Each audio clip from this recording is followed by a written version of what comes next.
નમસ્કાર દર્શક મિત્રો, ધ લોકસત્તા શોમાં આપનું સ્વાગત છે। આ વર્ષે અમરનાથ યાત્રાની તારીખો જાહેર કરાઈ છે। અમરનાથ શ્રાઇન બોર્ડની બેઠકમાં નિર્ણય લેવાયો હતો કે અમરનાથ યાત્રા 3 જુલાઈથી શરૂ થશે અને 9 ઓગસ્ટ સુધી ચાલશે। આ વખતે યાત્રાને સરળ અને સુરક્ષિત બનાવવા માટે ખાસ વ્યવસ્થા કરાશે। શ્રદ્ધાળુઓના રહેવા, ભોજન અને સુરક્ષાની સંપૂર્ણ વ્યવસ્થા કરાશે। ગયા વર્ષની જેમ આ વખતે પણ યાત્રા માટે ઓનલાઈન અને ઓફલાઈન બંને રીતે રજીસ્ટ્રેશનની થઈ શકશે। અમરનાથ શ્રાઇન બોર્ડના અધ્યક્ષ અને જમ્મુ કાશ્મીરના એલજી મનોજ સિન્હાની અધ્યક્ષતામાં બેઠક યોજવામાં આવી હતી।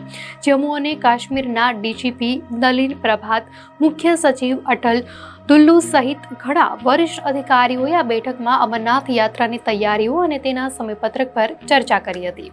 તો બેઠકમાં એ વાત પર ભાર મૂકવામાં આવ્યો હતો કે સરકાર દ્વારા સુરક્ષાને પ્રાથમિકતા આપવામાં આવશે અને શ્રદ્ધાળુઓ માટે વિશ્વાસ અને સુવિધાઓ વધારવામાં આવશે। દર વર્ષે અમરનાથ યાત્રા 45 થી 60 દિવસ ચાલતી હતી, જોકે આ વખતે સમયગાળો થોડો ઓછો છે। ગયા વર્ષે 2024માં ભક્તોએ 29 જૂનથી 19 ઓગસ્ટ સુધી બાબા બર્ફાનીના દર્શન કર્યા હતા, પરંતુ આ વખતે અમરનાથ યાત્રા ફક્ત 38 દિવસ સુધી ચાલશે। આ યાત્રા રક્ષાબંધનના દિવસે પૂર્ણ થશે।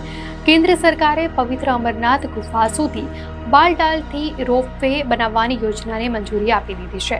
આ સમયે ભક્તો 38 કિલોમીટર લાંબા પહેલગામ માર્ગ અથવા 13 કિલોમીટરના મુશ્કેલ બાલટાલ માર્ગ સુધી પગપાળા યાત્રા કરી ભગવાન શિવના પવિત્ર હિમલિંગના દર્શન કરે છે, પરંતુ રોપવે બન્યા બાદ યાત્રા સરળ બની જશે।